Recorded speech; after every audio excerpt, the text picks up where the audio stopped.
Woo!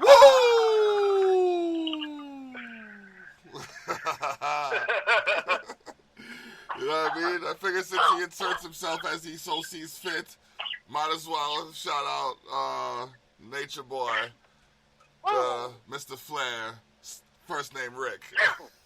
Yeah. Yes, sir. Yes, sir. All The right. fucking dirtiest player in the game, baby. Oh, man. And still ain't getting any cleaner. No. Oh, man. So, yeah. Yeah, how was your week? Oh, it was a week. How was yours? Oh, I felt busier than a beaver. I felt busier than a bee building a bear factory. No, building a dam factory by beavers. Busier than a beaver building a bear. Never mind. I was busy as hell. It was busy. There was just a lot of stuff happening all the time. Remind me when we get to NXT to mention beavers again. There's a fucked up beaver thing on NXT, and I gotta talk about it. Noted. I just realized that I do not have a drink with me, and I got a little parched. So, maybe we just jump into the horror show, and you give them the idea of what they may or may not have missed, and your analysis of the situations as you so see fit. Yeah, the horror show was weird. Like, it was very, very weird. There was some real good highs. There was some stuff that I really could have done without as well. And I feel like some missed opportunities. But we will talk about those. What I will go over first, before we get into all of the other stuff, nobody's seen it yet, because we haven't got to upload it yet, but coming soon to the YouTube is our Tough Talks channel. And we did an interview last week with Showtime Brett Shaw. Woo! Yeah, one time for the Showtime. One time. Yep. And we took our predictions down for Extreme Rules. And your boy, Thili Graves over here, took it with 5. It was very close, though. We were all separated by 1 point. I took it with 5. Brett had 4, and Block, you had 3. There was some shenanigans afterwards caused by the $1 Billion Princess. Would you like to cut a promo on the $1 Billion Princess for taking away an extra point from you? Yeah, I remember you talking about that.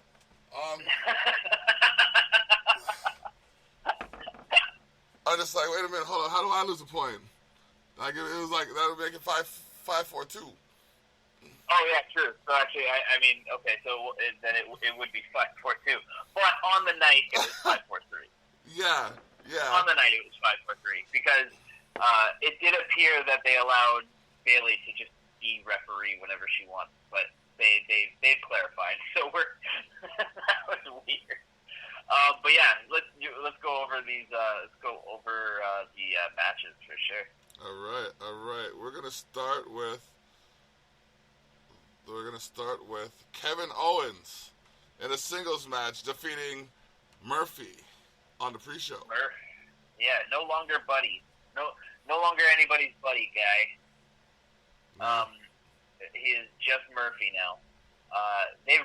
WWE really likes doing that, taking away wrestlers' first names. Yep. Lashley, Murphy, Ali.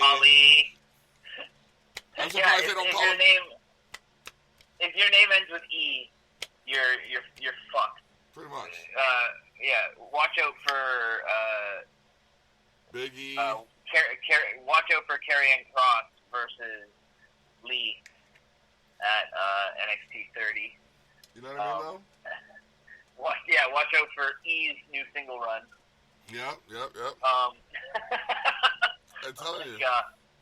I think what do they do with Nikki? They'll take away Nikki Cross's last name and the first syllable of her first name, so she'll just also be E. Yeah. Yeah, it's just like they're just on a tirade. Yeah, it is a weird they do, and it's so consistent. It's the most consistent thing of the product. No, I think the most consistent thing in the product nowadays seems to be Ric Flair appearing in a role that fits him but isn't necessarily necessary. Yeah, or safe. Or safe. My man is how old now? 72? Had something like that? 72. Yeah, 72. Has had significant health issues. We all thought we were going to lose him 2 years ago. And they have this man working weekly on television in a pandemic.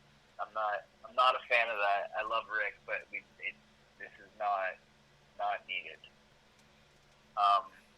But yeah, regardless of that, how did we get on to Ric Flair? Because we were talking about Murphy losing his name, and then or his first name, and then we just took a tangent. And then we got to Rick. Because the most consistent thing. Regardless, so I actually didn't even see the prelims match. Weird for Kevin Owens to be on a prelim match for Extreme Rules. Yeah. Especially one without any stipulation, so like they couldn't even just like have a whole bunch of fun with it. But yeah, just very strange. Obviously, Kevin Owens is going to beat Murphy. Their power rankings are not on the same level. No. So yeah, this was a real throwaway match. I'm surprised they did it. Gotta have some Canadian content. I guess so. Yeah. Yeah. This was so they could be broadcast in Canada. Straight up. All right, and after that, the tables match for the WWE SmackDown Tag Team Championship. Yeah, this was sorry. Go ahead. Okay. No. Go ahead. I'm high. I jumped in too quick. My timing's all off. I just pulled a Jeff Hardy at fucking that TNA pay-per-view against Sting. Oh no. Dagger. Cesaro and Shinsuke Nakamura managed to defeat your boys, the New Day. Yeah, I knew this was coming. It was like Cesaro and Shinsuke had come in and made too big of an impact as a team with their first like 3 appearances there. They had to do it. It turns out the reason that this was going to be happening is because Kofi needs some time off. He is injured, so he is taking a minimum of 6 weeks off. I think he should just take a little bit longer off, get some rest, get fucking healed up, because he's been going ham since that title run. Like since the build up to the Kofi Mania. Like he had two separate hour-long gauntlet matches in the span of a month. He did a fucking elimination chamber match. He was in the Royal Rumble. He did fucking tons of mad shit, right? So Kofi deserves some time off, and I think he should rest for like a couple months, like 2 months, 3 months. And Big E is going to be doing a singles run. So that's fucking awesome. Yeah. I hope to see the return of the 5 count. Because if anybody remembers when Big E was in NXT, and when he first showed up for a little bit in WWE as Dolph Ziggler's friend, he would make the referees count to 5 instead of 3 when he pinned people, because he just dominated them so much. So yeah, that would be. I would love to see that. That was so gangster. Holy shit! I remember that. So gangster. Not the first person to do it, but he worked it really well. Yeah, definitely. And the other thing, the only thing that makes me worry about is it does set up a really, really good and interesting way to split up Big E and the New Day. But I don't want that to happen. They're the longest running stable in WWE history. I know. So Vince will probably do some stupid shit like that anyways. Well, so the other thing is, breaking up is something that stables do. Like, it's something that they do. All the longest running ones have. They are now the longest running one without having done it. It makes sense from storytelling wise for that kind of thing to happen, and you can reunite them and stuff like that. But there's,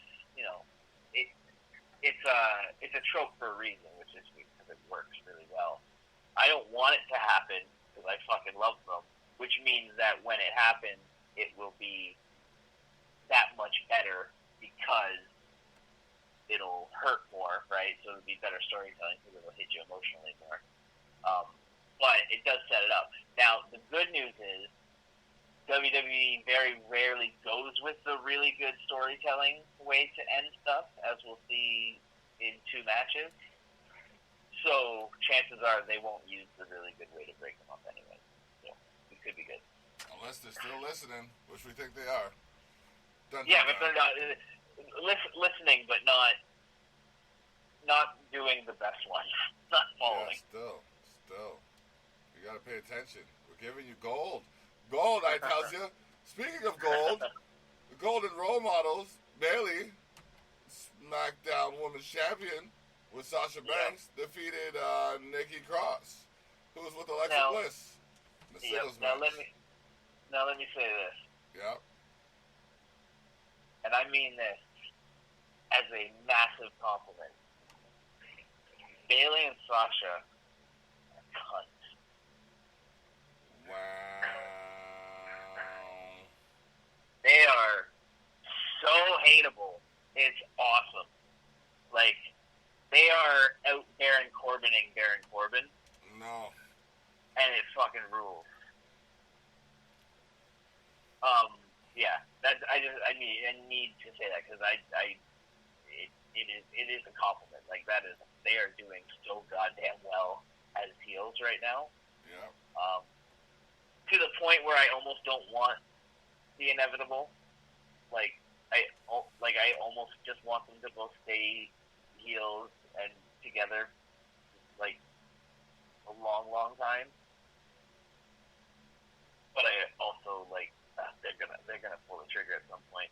And it would figure that they're gonna pull the trigger when I start being like, oh, come on, just maybe a little bit more.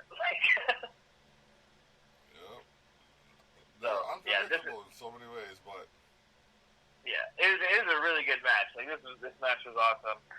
Nikki Cross several times had Bayley close to defeat, but Sasha Banks got in, got Ratchet, punched her with the boss time brass nuts, and so then 1, 2, 3 for the good old hugger. Since WWE's not fucking up and calling her that anymore, I'm gonna fuck up and call her that now. Oh man, Goldie. Well, I mean, like I said, bro, it's a lot of mixing up and going on there, but I think that was one of the things that I was able to call and maintain my trueness to. Yeah, I see that. Like I said, I see it happening the way it's happened. I don't know how far you are. I don't know if you've seen this week's yet. I have not seen this week yet. Okay. No, I haven't seen Monday yet at all. Okay. I'm gonna watch that today. I'm planning on after the podcast. I'm gonna go get some food and maybe a beer, and I'm gonna sit down and watch some goddamn wrestling again. Okay. Which, for the record, I did all morning already.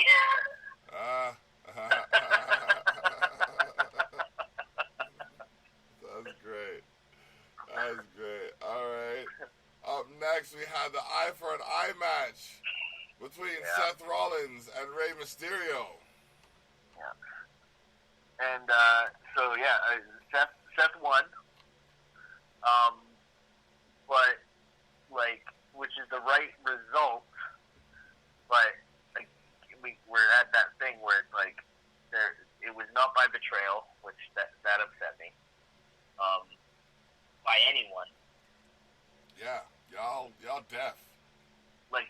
anyone. Nobody stepped up and betrayed anybody, and like y'all deaf. Yeah, and it ended with as straight up as it could have been, Seth smashing Ray's eye into the corner of the step like he did 4 weeks ago on Raw. Ray completely holding his hands over his face, where you could just see a little bit of a white thing that he was holding in his hand that looked like, slightly eyeballish. And then Seth puked on screen. Like, that was gross. Like, that was gross. Yeah. It wasn't even, and it wasn't cool gross. Like, it wasn't the eye thing that was gross. The part that was gross was Seth Rollins puking ringside. I don't want to fucking, like, what? What's the point?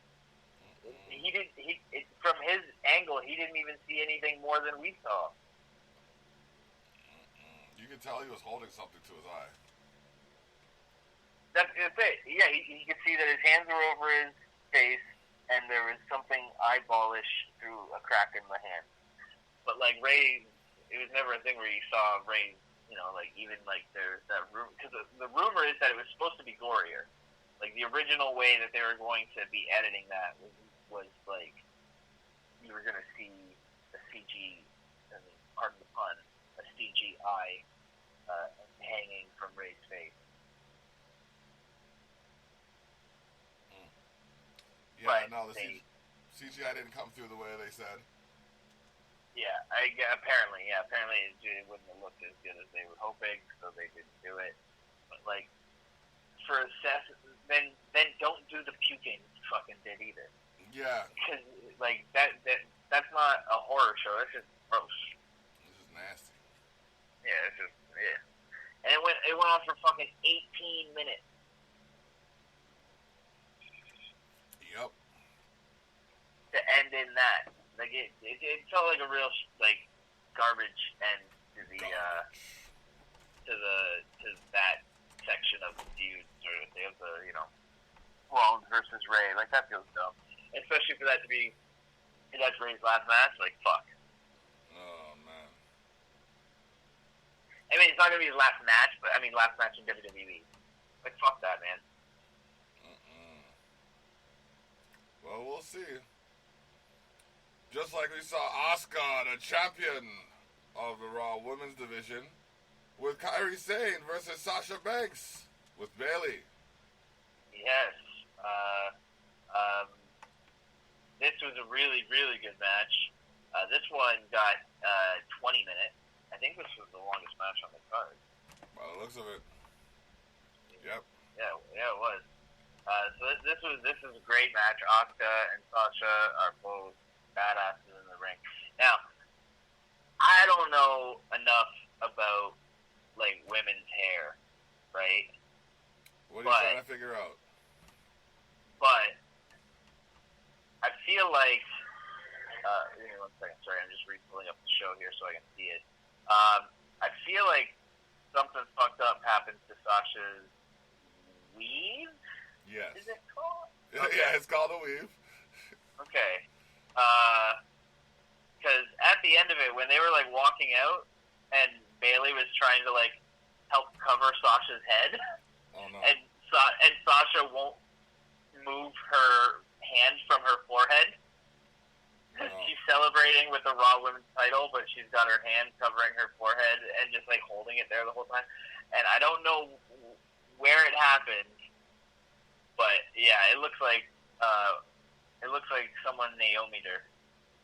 By Naomi'd her, I mean because Naomi says snatch her balls, and I assume that's what she means right there. No. So Asuka snatched her? No. Or Sasha might have snatched herself ball. Like, I don't know, bro. Like, I didn't see what happened. I didn't see anything where Asuka, grabbed her by the hair or anything. But all I know is, like, the whole last section, there was a whole lot of trying to hide Sasha's forehead. No. And it was not because of blood. And the hair did look like it was, potentially George Costanza ink. Oh, no. Poor thing. Oh, jeez. I'm just saying. I don't know enough about women's hair, but it might have been. Yeah, no, that's what it was. That's what it looks like. That's what it was, bro. It was bad. It was bad.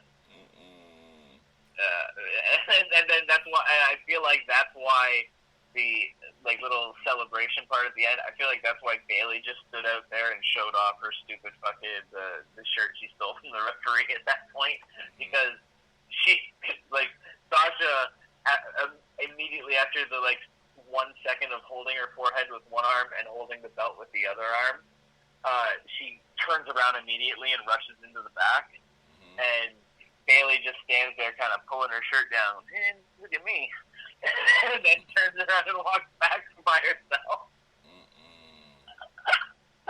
It was pretty fucking great. I was ecstatic. I thought it was oh yeah. Okay. I'm just watching it. I just rewatched it now. Yeah. And that is so 100,000% what happens here.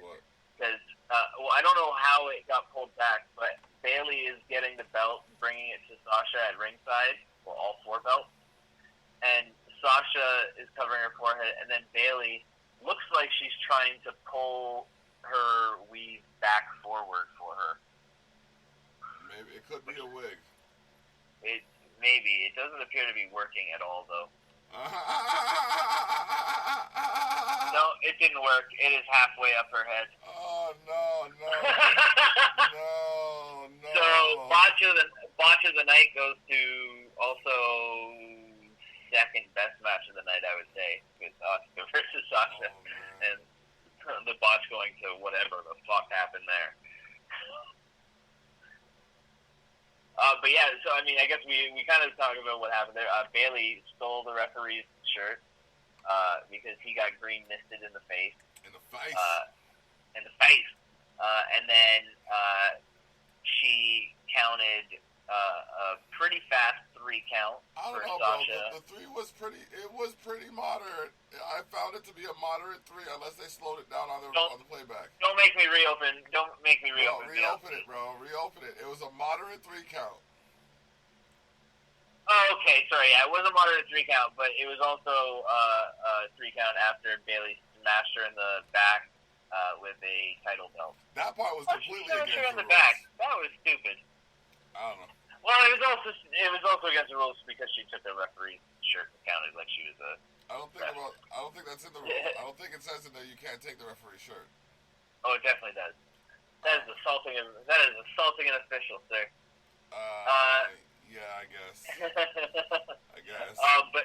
But yeah, so the match ended in a no contest, despite despite Sasha's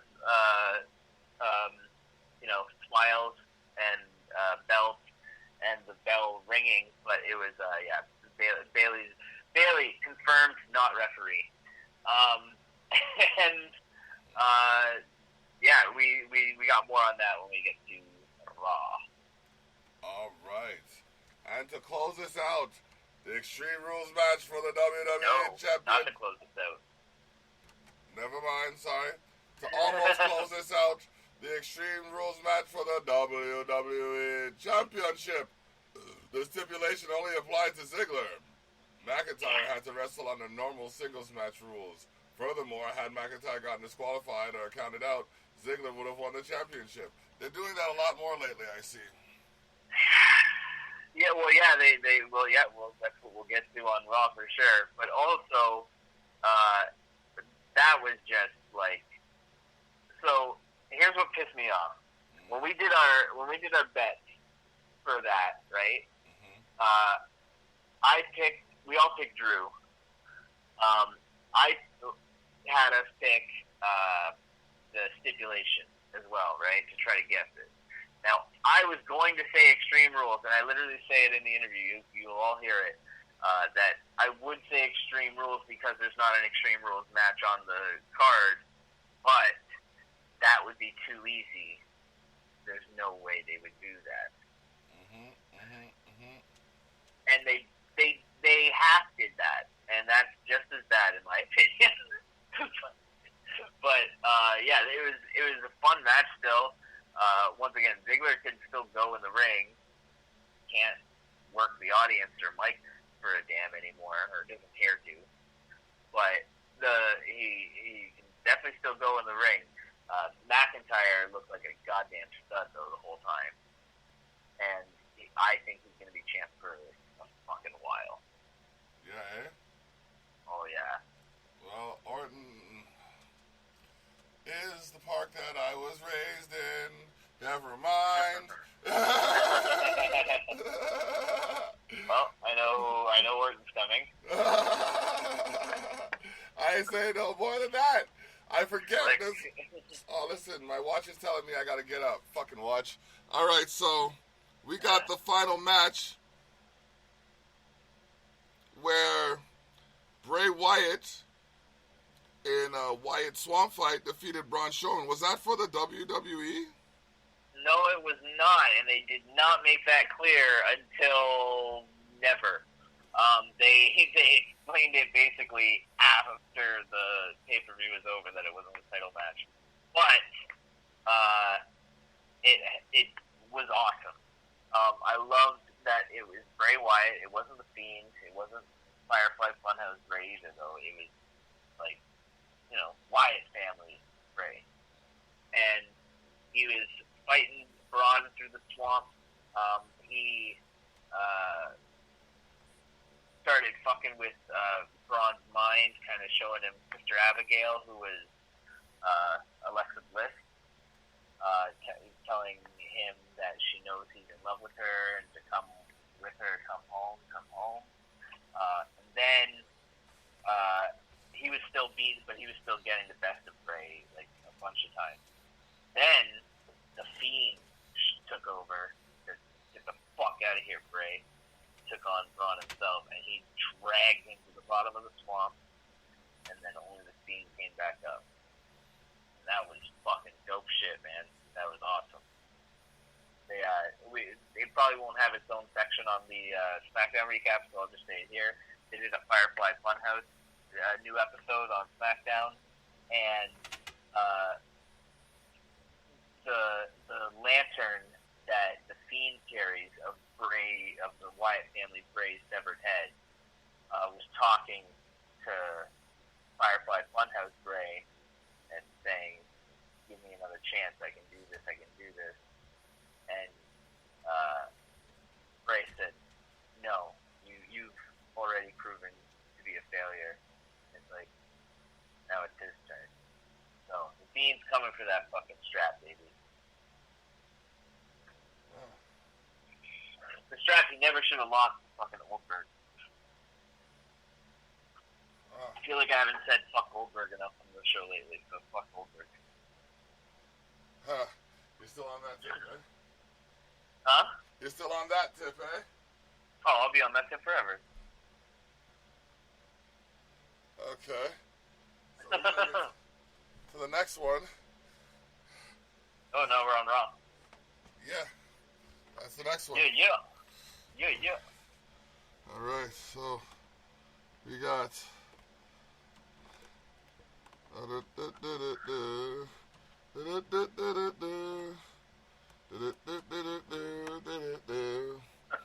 gotta load this page up. That's what we got to do. Let's take it a sweet ass time. Motherfucking low page. All right. So, Raw on July 20th, 2020 started with Seth Rollins defeating Aleister Black. Not to be confused with Cheshire Black. Facts. You know what I mean? I love it. Cheap up. Cheap pop. This is a fun match. Seth had come out and started talking about how, he knew what he was getting into, but that people were asking him, why would he do that to Ray, and he was asking if he felt remorse for what he did to Ray, and that he asks the question back of do the WWE Universe have remorse for the way that we treated him, and just turns it into this self-righteous, messianic, self-sacrificial lamb type bullshit. What a guy! Which is just killing it. He's awesome. What a shithead. And so then Aleister Black came out and basically said the fuck we did. Like, the fuck you did, just blame that on us, and then I'm coming after you. Ran in. Yeah. All right. Go ahead. Okay. Sorry, I lost train of thought. What? You were talking about Rollins turning the story on the other people and making it a woe is me kind of thing. Oh yeah, I passed that though. I don't know. Anyways, Aleister Black got attacked by Murphy during the match, and Seth Rollins got the pin on him.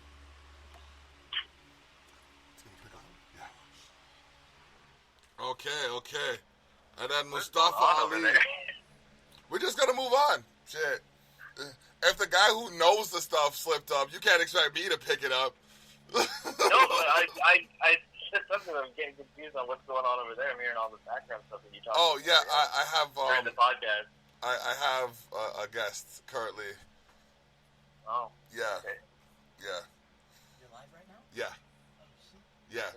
So yeah. Forgive the background and the background ambiance, but you know what happens? Live mics leak. That was the hashtag I used to actually hijack WWE one time. It was great. Leave it alone. We'll leave that alone. But yeah. So moving on to the next one. I think it was a surprising return of Mustafa Ali because I haven't seen him in months. And yeah, he's been off. He's been off for a while. Yeah. Living room. Ask the missus. Ricochet and Cedric Alexander defeat MVP Bobby Lashley. You see, they're using his first name again. They need to make up their mind. Yeah. And Shelton Benjamin. See, I said it right that time. Yeah, the new 24/7 champion, Shelton Benjamin. Oh yeah. Yeah, so backstage, MVP and Lashley were standing there, and R-Truth showed up with a giant frying pan, ready to attack, if attacked, and told them that they weren't trustworthy. MVP said, we'd like to have the 24/7 champion out in the ring, and Truth said, oh, absolutely not. Because he doesn't trust them. They said, no, we meant the new 24/7 champion, and then Shelton Benjamin came from behind, got the win, and went out to the ring with them for the 6-man tag match, which it was crazy seeing Shelton again in that way so quickly. Mm-hmm. Super okay with it, though. Love Shelton. I think he's fucking awesome, and I'd love to see him and Truth go back and forth, because Shelton can do some awesome comedy work. I just like the fact that a brother's wearing a belt. He's already wearing the belt. I just like it, you know what I mean? You gotta recognize. But, the fact that R-Truth is the longest has the most title wins for that, it's, oh, yeah, 100%. Crazy. Ever. Crazy. Yeah. Crazy. Well, so, here's the thing. There's a lot of, what was the thing? Remember Rampage's quote from a few weeks ago we talked about? Black on black crime. Yeah. Shelton stealing the belt from R-Truth. MVP stealing the belt from our boy Apollo Crews, and not even as honorably as Shelton, who didn't even do it honorably, coming from behind. This motherfucker is just pretending to be the champion with a new belt. Yeah, you're right. That's some bustier. That's some bustier business right there. Also, I want to point out that motherfucking Ron Simmons was in the back with his big, awesome, bam shirt on. So always good to see my man Farouk. And I heard a rumor that WWE is starting a Nation of Domination-like stable. You think it could be because of the way we started that podcast a couple weeks ago? That's fucking hilarious. I forgot about that. I try not to forget, but the weed helps make it easier not to. I don't know. Yeah. I don't even think that sentence was accurate. We were talking about grammar the other day. It was not in the right order. Those not at words all. were not in the right order. Words not go in place right, proper. Yeah, Ali Mustafa, Cedric Ridge, Cachet Alexander.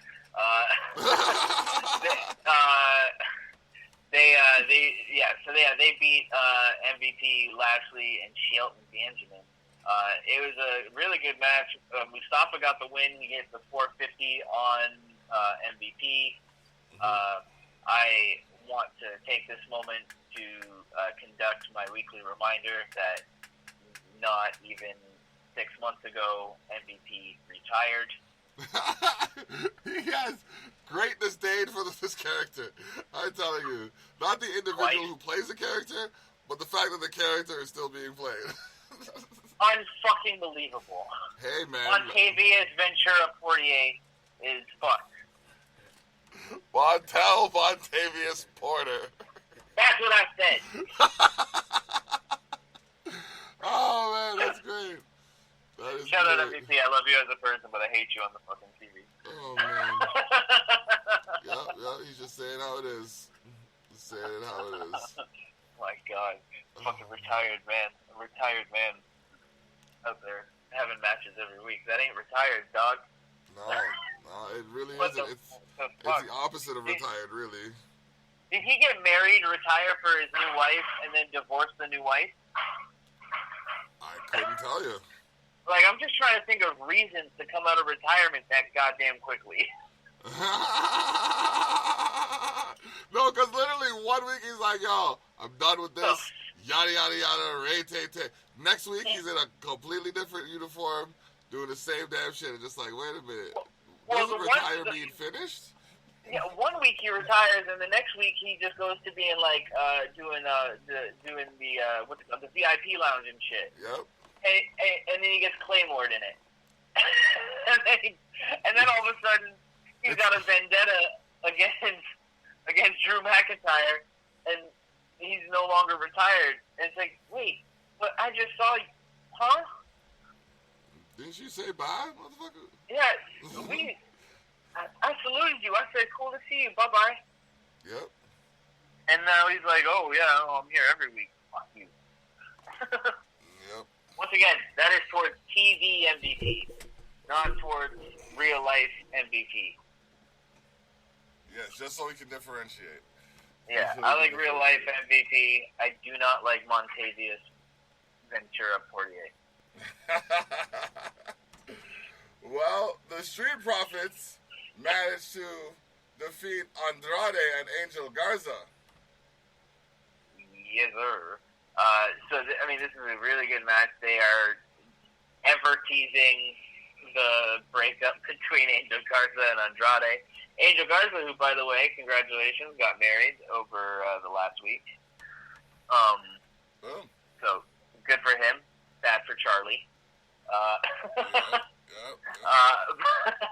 But yeah, they are constantly teasing this tension between the two of them, and then they blow up a little bit, and then they go right back to no, everything's fine, and then they tease it again and tease it again, tease it again.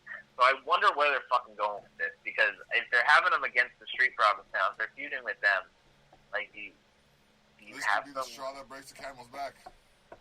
Could be, or it could be like, do they come out on top of this? Like, eventually, like, I don't know where this goes. Regardless, Montez Ford went insane in this match, and to get the finish, he did a frog splash that got more height than I've ever seen him get on a frog splash, and potentially including ladder matches. And he also mid-air did like a 180 and hit him in the opposite direction. Oh wow! Like it was fucking insane. Like he was facing away from the turnbuckle when he jumped off, but when he landed on it, he was facing the turnbuckle again. Like it was nuts. That's bonkers. Yeah, he's a savage. Like that shit. I don't understand how he can get that much air and control. Marine Corps. Yeah. Well, there you go. Yeah. Wow. All right. Well then, after I came with a poor score of 3 points after guessing 8 matches. Steph came and fucked you up more. Stephanie McMahon had to come out and make it 5-4-2 because apparently Bayley can't just put on a referee shirt and count to 3 for her friend Sasha Banks to give her the title. No, she cannot. So the golden role models were not as golden as or role model-y as they claimed. As they portrayed themselves to be. No, they weren't. No, they were not. Yeah. So, I can't remember what Sasha said. Sasha said she did not steal the belt, but that she is a leader and she needs to hold on to that belt to make sure that it is protected. And Bayley said that she did not steal that referee shirt. She borrowed it so she could bring justice to the match because she is a role model. Oh my gosh, that sounds like the biggest crock pot of crap ever. So, I will repeat what I said earlier. This is a compliment. What cunts. Oh, they're man. fucking awesome. Mm-hmm. But hey, that match is going to be a big match because... Oh yeah, no, it's going to be great. You know, it's a rematch for the title, so we'll see what happens. But here's hoping she gets Sasha gets a better... What? That was the one on Monday, eh? That was the one that was 2 days ago. Yeah. I forget what days are now, man. This kind of messes me up a little bit. I'm not going to lie. That's okay. Yeah, so... But, I'm enjoying the struggle. To hear this week what happened the week before, and then knowing that I saw what happened... No, to hear this week what happened 2 weeks ago, knowing that I saw what happened this week, and how it correlates, it's like, damn. Yep. But either way, Kairi Sane defeated Bayley. Yeah, Kairi Sane on her way out, leaving the WWE, going probably New Japan or AEW. But yeah, that's good. Let's say that right away. Fucking Kairi Sane's gonna do amazing wherever the fuck she goes, because she's a badass. Yep. I saw the post where she was chasing Carmella as a 24/7 champion, and she was using her telescope. She was awesome. Like when they were using her properly and as a face, she was awesome. Yeah. But yeah, so Kairi and Bayley had a match, and fucking Kairi won, which was very shocking, because I assumed she was just going to be jobbed the fuck out on the way. You know what I mean? Like, that's what WWE does. If you're leaving, you're jobbing. But she got that victory. That's a pretty good look for her on the way out. Maybe she comes back. Give it a couple years. Some of the best have done it. No, I don't doubt that she'll be back someday. I just mean when you send somebody away, you job them out. Like, that's just what wrestling companies, not even just a WWE thing. That's what wrestling companies have done since the Vern Gagne days. Whoa, you're going old school. Yeah. Okay. Speaking of old school, Drew McIntyre agreed to a rematch against Dolph Dolph is fucking annoying. when they let him talk. He came out, said literal nonsense, like did not make sense. Yeah, that word soup from a couple matches ago when we both fucked up, that made more sense than what fucking Dolph Ziggler said last night. Oh shit! Last Raw. It was so fucked up. And then Drew said, "Shut up, Dolph.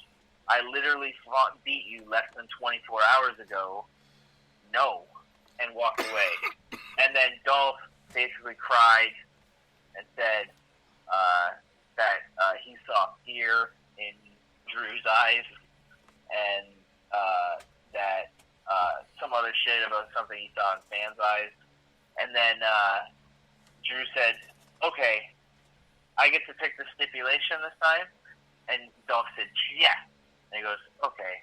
And then Dolph asked for the stipulation, only to be told, of course, the exact same thing that he told Drew, which is, "I will tell you the stipulation right before the bell rings." And yeah, so then that has also already happened, but I'm assuming Randy Orton has something to do with how that all shaked out in the end. Let's not assume. I'm gonna have to, because you were talking about an ordeal. An ordeal with Orton. Yeah, an ordeal, an ordeal. A rousing Randy rambunctiousness. I don't know. Either way.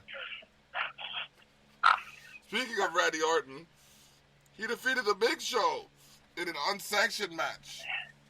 Yeah, this is a pretty boring match overall, to be completely honest. They got cool when Big Show hit Randy with potentially the stiffest choke slam I've seen in a long time. Like, he, how normally there's that bounce off of a choke slam when the person hits the ground? Yeah. This was just, Orton just landed flat and didn't bounce a millimeter off of the canvas afterwards. So there was no give on that. It just took every second every ounce of the fall. Oh man. Yeah. And then there was a cool part where Orton was lying face down on a table, and Big Show went up to the top rope and almost did a Vader bomb / elbow, but Randy moved and he went right through the table. Yeah. He then got draping DDT'd off the top rope, which Yeah. fucked up to see. And then he got punted in the face. Punted. Yeah, so fucked. once again, Legend Killer is back. Yeah, he's taken L3 in the last month and a half. Yep. Like, eventually they're going to run out of people who are, like, legends who are willing to work during a pandemic, you would think. Not if they're getting that check. I mean, I don't know if they're all like Rick, with such reckless abandon for their old lungs. That check, bro. Vince will write him, Vinny or Mac will write him that check. A new lung check. You see it. But hear this on my birthday edition of NXT. Yes, sir. Because, I have to make it somewhat about me. Keith Lee relinquished the NXT North American title. Yes, he did. To make opportunities for other superstars. Which I like that. It works with his character a lot. Where he wants to, he wants other wrestlers to be able to get their opportunities to shine and get up to the level that he's working his way up to. So that's awesome. I also like that William Regal said that Keith Lee's idea for what to do with the NXT North American Championship would be to have 3 triple threat matches and the winners would go on to a fourth triple threat match at NXT TakeOver 30 coming in August, which is right before my birthday, because I'm going to make it about me now. As you're listening to Tough Talks with Thili and Dablock. Boom. All right. So, yeah. Yeah, it's going to be awesome. We had we'll get to the first one in a couple matches for sure. Yep. We got Dexter Loomis defeating Killian Dane. Yeah, Dexter, the fucking MK Ultra test subject Loomis. He is scary as fuck. He's very, very agile and athletic, especially for his size and the clothes he's wearing. Because the clothes he's wearing do not look super athletic gear. I mean, I'm sure they are, and they're just made to look not like it. But he does kind of look like he's wearing dress shoes a little bit in that thumbnail. Big Damo, aka Killian Dane, as I confused myself with on text with the block last week. He did good stuff. He has showed the best chance against Dexter so far, but they're pushing Dexter Loomis to the fucking moon, man. He's my call for one of those triple threat matches. He should be in one. Yeah, he should be in one for sure. Definite. I think we should put those triple threat matches together for them and see how close we get. We should what? Put those triple threat matches together for them and see how close they get. I'm calling Dexter Loomis, Damian Priest, and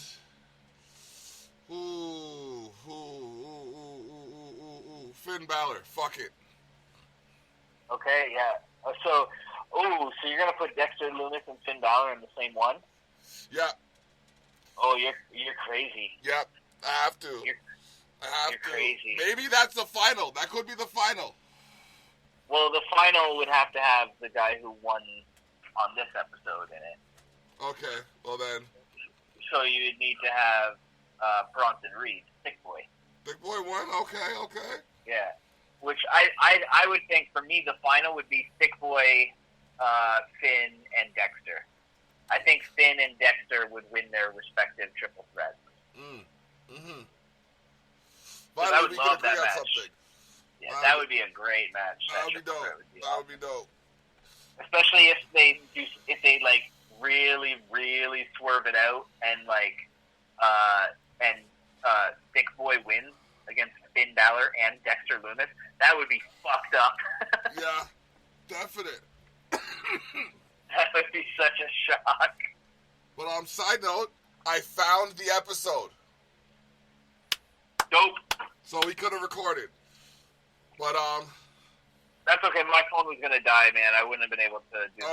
Okay. No, but I'm just saying in general, for future reference, we can record. Yeah. Okay. So look out for that. We're gonna be putting the podcast on YouTube with video via Zoom soon. Yeah. Just got to figure out how to upload the whole video at one time. Oh, that's easy. Okay. Yeah, we'll go over that afterwards for sure. Right. I'm gonna make the channel and everything tonight. All right, cool. Yeah, man. So you want me to email it to you, or you gonna send me the credentials to just upload it? I'll send you the credentials. Okay. All right, cool. That'll probably be easier, anyways. Yeah, that way we both have the ability to go on and do stuff. Yep. All right. Yeah, well, speaking of going on, Everrise is gonna have to go on and lick their wounds after being defeated by Breezango. Yeah, Everrise, one of the worst tag team names ever. Right. And Breezango came out, and they were dressed as Mounties, which was fucking awesome, because they were making fun of the Quebecers. Yeah, and I do like at one point they called Tyler Breeze Tyler Brujo. That's great. That's great. Yeah. Oh yeah. So it was good. Yeah, and Fandango and Breeze, It was a pretty quick match. They hit them with supermodel kicks in stereo, and we got the 1, 2, 3. I hope they put the tag team straps on Breezango at some point, because those guys deserve a title run so badly. They should have won the titles. Remember when they had that comedy match, like where Breeze was dressed as a janitor? Yeah.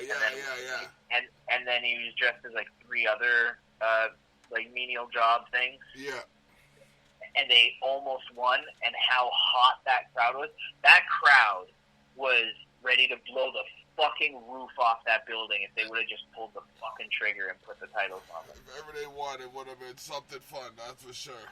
And insane that crowd was getting so loud. So yeah, with Fandango back from injury and looking like he's doing much better, I want those guys to get a nice NXT title run.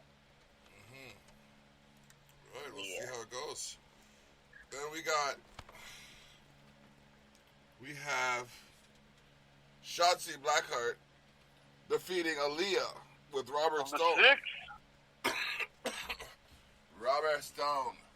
Yeah, Robert Stone brand, baby. Love Robert Stone. Also, I kind of want Shotzi Blackheart to ruin my life, if that's possible. She seems awesome. That's possible, my dude says. Wow. Just a thought I had. Yeah, Robert Stone got scared off of the ring apron by Shotzi, and that re-hurt his leg, which Shotzi ran over with her tank the week before. Yeah. So, then when they went backstage, when Aaliyah and Robert Stone went backstage, they decided to give the story I had for Rhea to Mercedes Martinez. Interesting move for sure. It is one of those things where every time there's a little bit more believability, where it's like, hey, I wrote that. Mercedes Martinez, I think she's awesome. I think she has a lot of potential, and I think she's a really good fit for that same story anyway. So it's her having this thing where Robert is taking care of the stuff outside the ring. She's taking care of stuff inside the ring, and she has told him that if he oversteps her boundaries, she will break his other leg. And he agreed. And so yeah, we're getting. I think it's going to be a good story they're going to tell there, especially because it's NXT, so they're going to do good shit with that. No doubt. Yeah. No doubt. All right. Following that, Bronson Reed defeated the Doctor backbreaking Roderick Strong and Johnny Gargano to earn a spot in the North American title ladder match for NXT TakeOver 30. Whew. I forgot that is going to be the title is going to be in a ladder match. That's fucking amazing. Especially since the first time that title was won was in the 6-man ladder match. Okay. So it's good to have. I remember that. Yeah, that was an amazing match. That was the one with Ricochet and Adam Cole and Velveteen Dream. Lots of people in that fucking match. It was crazy. Yeah. This was a great triple threat. Roddy proves himself every single week, right? Like that guy can fucking wrestle at any drop of a hat. That guy can start putting together a 5-star match. Johnny Gargano, same thing. And Bronson Reed has so much fucking charisma and a lot of fucking talent. And he's pretty quick for his square shape. Everyone seems to be loving the thick boy, and he is going to go. I really hope he wins. Like, that would be so fucked up and such a crazy move. So we'll see, because Finn has already announced he's going to be in one of those triple threat matches for sure. Yeah. Yeah. So I mean, I guess today's Wednesday, right? Yeah, today's Wednesday, right? So there's definitely going to be a. We'll find out part 2 tonight. Yep. Yeah. Gonna be off the hook. Speaking of hooks, yeah. Timothy Thatcher sunk his hooks into Only Lorcan and defeated him. Yeah, he won with a handful of Lorcan's tights while in a submission. It was really good because so far Timothy Thatcher has just been shown as being, very good wrestler, and he gets wins clean. He's a heel, but he gets wins by being a very good wrestler. And this one, they kind of added a little bit of sketchiness to him, where now he is also willing to cheat when he thinks he's about to lose. Because he was in a, what was he in? I'm trying to remember what finisher he was in. Fujiwara armbar. And when which was the same move that he beat Lorcan with. And when he got put into it, he then turned it over, got into a pinning position, grabbed Lorcan's tights, and got the 1, 2, 3. This is an amazing feud because both of these guys are so good at catch-as-catch-can wrestling with the transitions and headlocks and everything that they are a sight to see every single time. Like, anybody who loves wrestling but hasn't seen any of the old school stuff, watch Timothy and Oni, because they're showing you what the fundamentals are. True things. Speaking of fundamentals, this submission specialist seems to be surging as Karrion Kross defeats Dominik Dijakovic. Yes,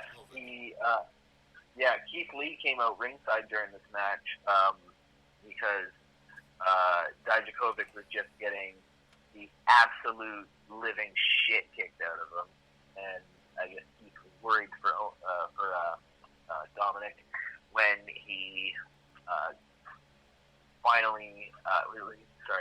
when he got there, he was kind of told, no, stay out of this. I got myself into this, I'm going to finish it. And then he got dropped to the ground. He took a really stiff elbow to the temple, and then got put into the, it wasn't really the cross jacket. He kind of put him into a rear naked choke that time. He went unconscious, and Keith Lee jumped in to check on him. This is the match I'm most excited for right now, though, is Karrion Kross versus Keith Lee. These two are fucking massive. Yeah. This is the kind of match that Vince McMahon gets real excited for. You know what I mean? Just two giant hot dudes, just big hosses, fucking ready to fucking run at each other and smash. This is gonna be a crazy fight. They're gonna go ridiculously. I think they'll probably get a good 20-minute match out of them. Saying it, eh? Yeah. I think they're going to do a long match between the two of them. Because there's no way Karrion squashes Keith Lee. They're not going to have Keith Lee get squashed this quickly, right? No, just said Dijakovic was his most, pushed him to his limit. Well, not pushed him to his limit, but gave him a challenge, so. Definitely. He got a lot of offense in on Karrion, especially compared to anybody else so far. But he did. It was also things where every time he was on the receiving end, it looked like it was about to be finished. So Karrion just looked way more impressive on this, which is exactly what you want going into TakeOver 30. It's crazy that we're at the 30th NXT TakeOver. Yep. That's 2 years and 6 months. That's what? It's 2 years and 6 months. of shows. Oh, yeah. Yeah, exactly, right? Yeah. That's Fucking insane. bonkers. Yeah. Well, and that's if they were doing them weekly, or I mean, not weekly. That's if they're doing them like monthly, right? Yeah. But they haven't even done them monthly. Like for the longest time, they only did 4 a year. Okay. So. Because they only did one for the Big Four. They did one for Royal Rumble weekend. They did one for Survivor Series, SummerSlam, and TLC. And Mania. Yeah, Mania. And then they started TLC like 2 years ago.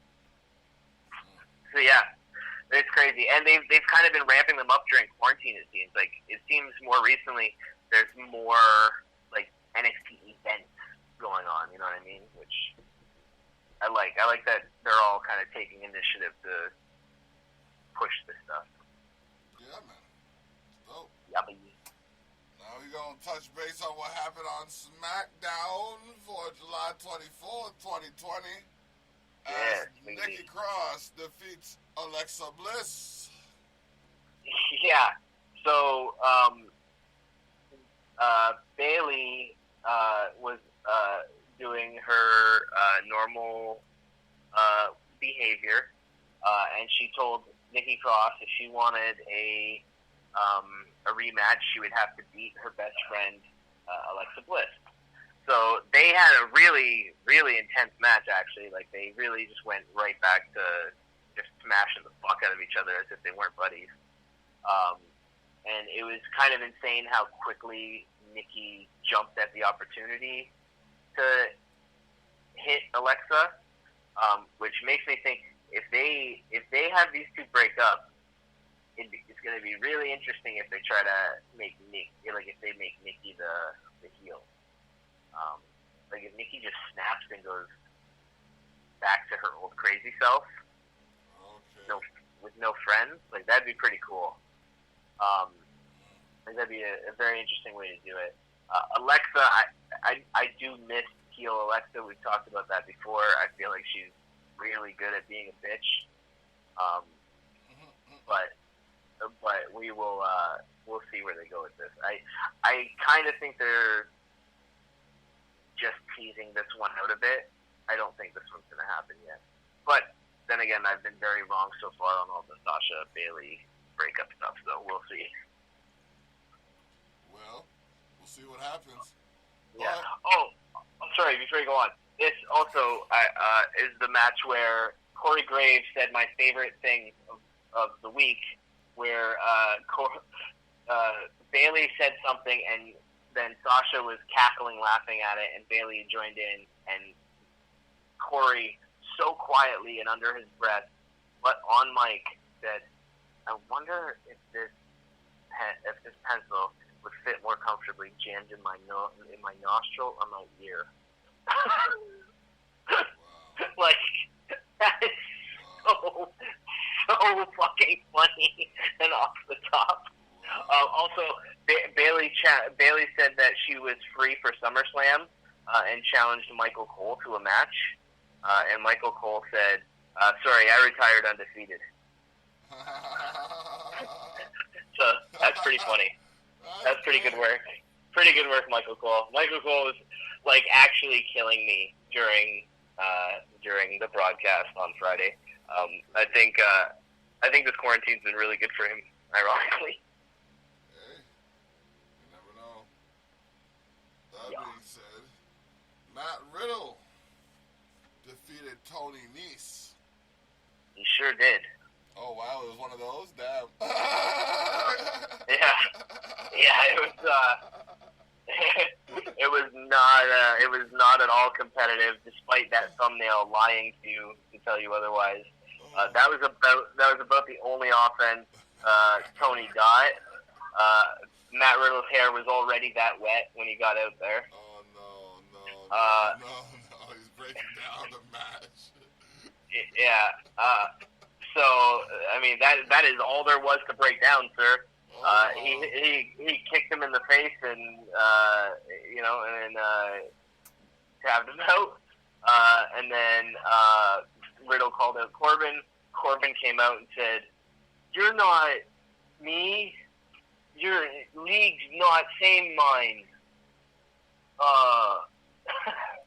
Then he said that he put a king's ransom on Matt Riddle. Tony Nese immediately tried to collect on this king's ransom.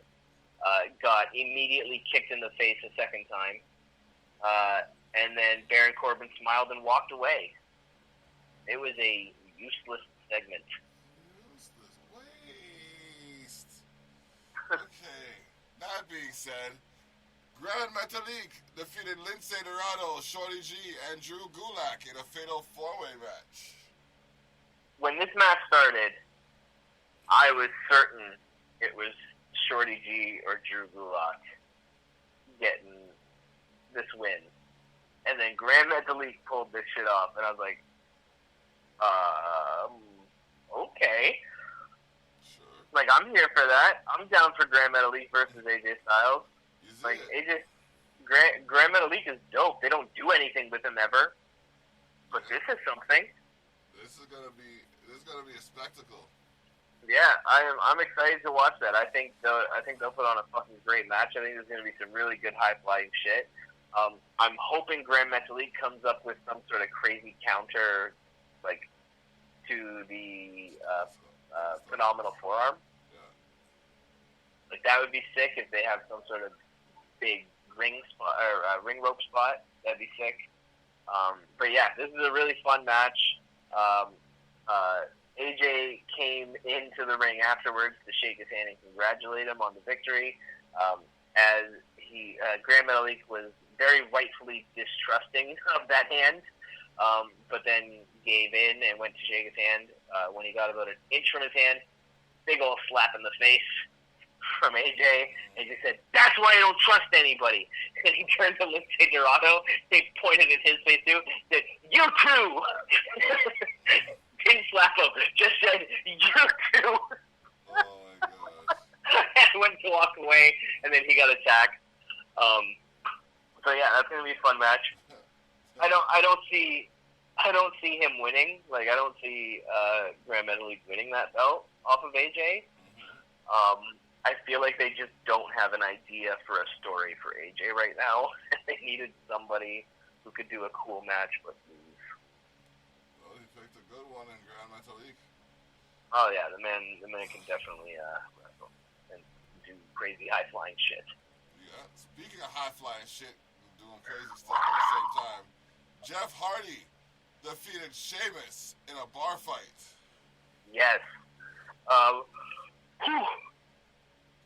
Jeff. Almost done. Yes, I know.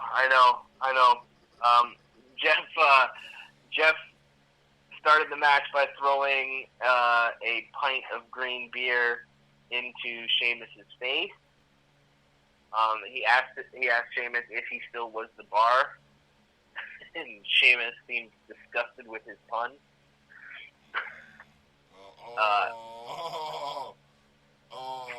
Dagger. Yeah, he was like, ew. Mm-hmm. He was like, but yeah, I am still the bar.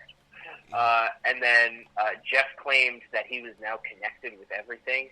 And normally you would think that meant like all living things, like kind of like hippie shit, right? Yeah. But Jeff took it a step further and appeared to be saying he was connecting and he was one with inanimate objects that were just in his eyesight. Yeah. Like, he said he was connected with the ceiling fan. He said he was connected with that TV. He said he was connected with the bar. He said he's like, I am this bar, not the bar. He said, I am this bar, which was just fucking strange, man.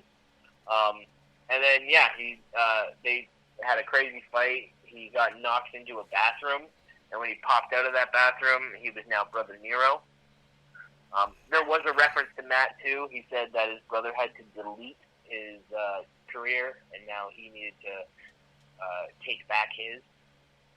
Yeah, very, very good match overall. It was one of those weird kind of maybe slightly drawn-out cinematic matches. Like, it could have been maybe a little bit shorter with a couple less things in it. But it ended with a swanton off a ladder onto a concrete floor. Yep. Which was interesting. The did fuck up, though, this is what I'll say. Two things, sorry. The first thing they fucked up was the jobber that they hired to play Jeeves, Sheamus's personal bartender. Yeah. They really, before they hired him a few weeks ago for that one segment, they should have tested him on his ability to pour, not just like to make a drink, but to pour a shot. Because holy shit, was he unable to pour a shot of whiskey into a glass? Like, it looked like Michael J. Fox was trying to do it. No, leave Michael J. Fox out of this, man. You gotta go there. He's a Canadian treasure. He is a Canadian treasure. But I don't want him pouring my drinks.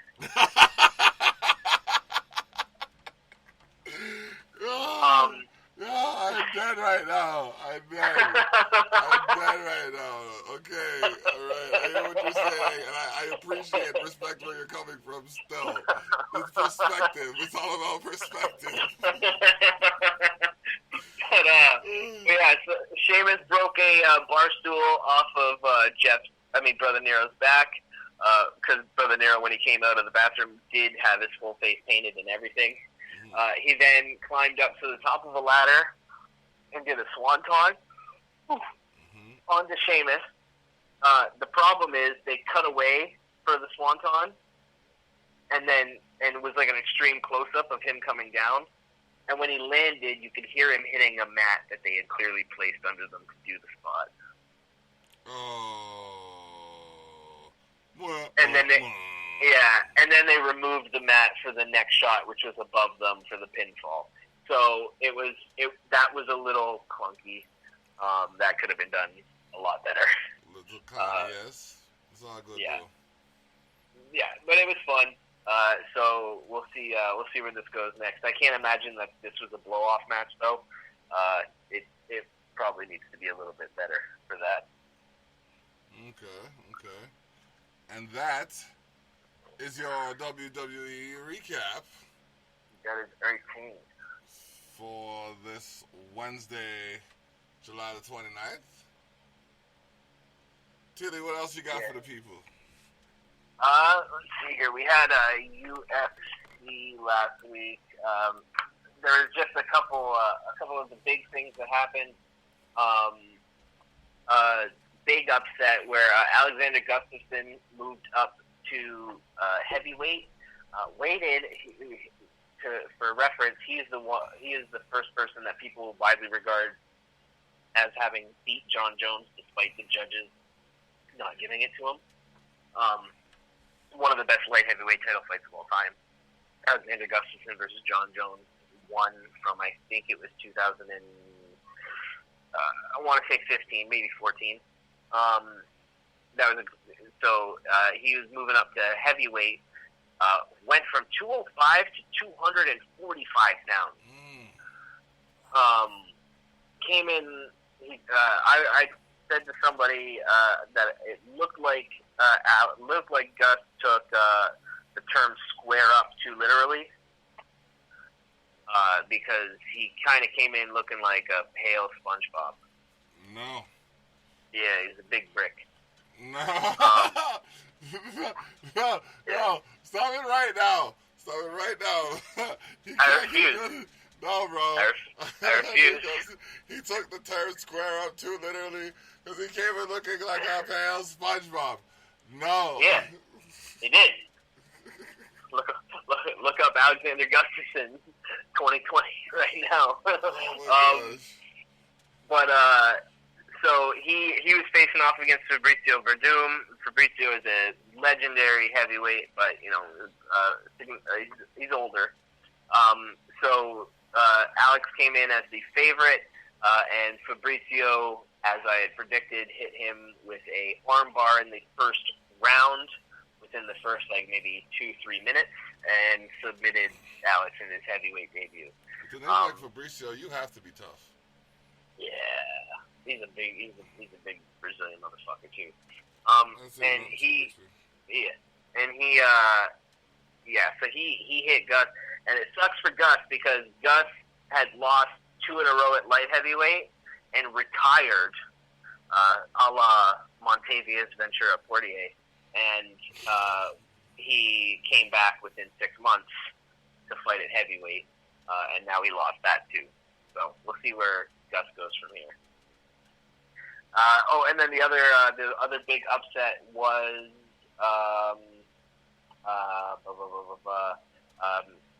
Darren Till versus Robert Whittaker. Not really an upset, actually. They're pretty even going in for the betting odds. But Robert Whittaker came back after a bit of a layoff and losing his middleweight title, and he defeated Darren Till by decision. It was a great fight, but Darren Till tore his knee. He tore a muscle in his knee. I think it was his ACL. But he tore that during the first round and then fought on it for 4 straight rounds. And still didn't get finished, so good on him. His stock went way up after that fight, even though he lost. But big win for the Reaper. Yeah. And now the other big news is official for October is Khabib Nurmagomedov's return to the octagon to defend his light heavyweight title against Justin Gaethje, who is the current interim lightweight champion. That is going to be a fucking crazy fight. I think Gaethje is going to beat him. I hope. I always hope. And Khabib on Instagram yesterday posted a thing saying that his plan is to fight Gaethje in October and then to fight George St. Pierre in May. So, and then retire. So his plan is to try to get those 2 fights, win those 2 fights, and retire at 30-0. I think he's going to have a real problem in Justin Gaethje this October, though. And then, the other big thing that's happening is not this Saturday, but I believe the next Saturday is the next UFC pay-per-view, which has the trilogy fight that everybody's been waiting for between Daniel Cormier versus why is the name drawn? Stipe Miocic. So those 2 are going to be fighting for the 3rd time. The winner will be essentially crowned the greatest heavyweight of all time in the UFC. That is going to be a fucking slugfest. Look out for that. It's also going to be a wrestling clinic. So I hope Stipe brought his wrestling shoes to the gym, because if he has not been practicing his wrestling, he is going to get dominated. For real. Yeah. Yeah. All right. So that's the UFC.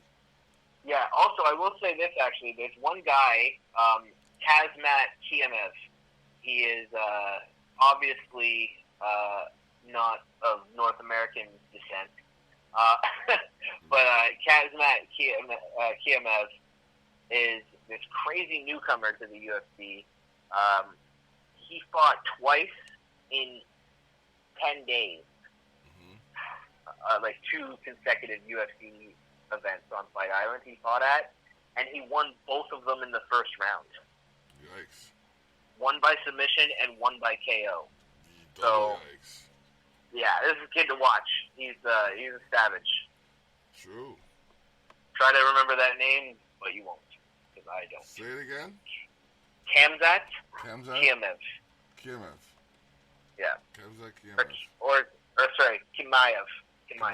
Kazmat Chimaev. Okay. Yeah. All right.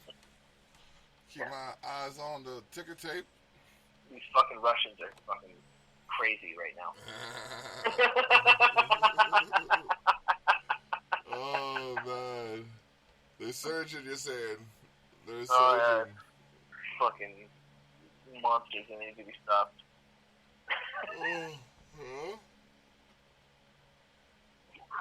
Yeah, that is all I have got. What about you, brother? Well, I want to tell y'all to check out Dablock on all streaming platforms. You know what I mean? Yeah. I got these podcasts going. I actually have John Agato coming over for a podcast tonight. Who? She's a comedian, a local comedian. I didn't hear the name. Sorry. Gianna Gatto. Oh, okay. Yeah, I think I've heard that name. Yeah. And then, yeah, just working on a couple videos for a couple people. And a second commercial for myself. I have like a special guest in the building. I don't know if he wants to be revealed on set or, you know what I mean? But we're going to be talking over some things, seeing what's good. You know what I mean? LG in the building, you know what I mean? But yeah. You gotta end whatever your commercial is. You have to end it with one of those like crazy long, super sped up list of like potential side effects or like small print like. Oh my gosh! I'll do that for the third one. Yes, sir. Do that for the third one. I gotta find the scrolling text. Yes. Oh my gosh, that would be great. Yep. Yes, sir. Yes, sir. All right, so you know where we at. You know where we'll be. Tune in to us for the 1, 2, 3. Ding, ding, ding. Boom.